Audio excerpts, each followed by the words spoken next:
السلام علیکم، T M P news کے اسٹوڈیو میں خوش آمدید۔ میں ہوں محمد ارسلان۔ نظر ڈالیں گے آج کی اہم خبروں پر۔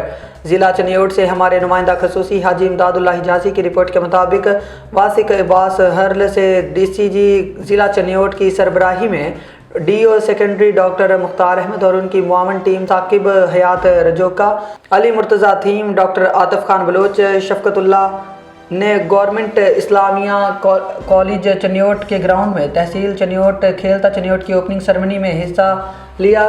کل سے باقاعدہ مختلف اسکولوں کے بچوں کے درمیان مختلف کھیلوں کے مقابلے شروع ہو جائیں گے۔ یاد رہے، جس قوم کے میدان کھلاڑیوں سے بھرے رہتے ہیں، اس قوم کے اسپتال خالی ہوتے ہیں۔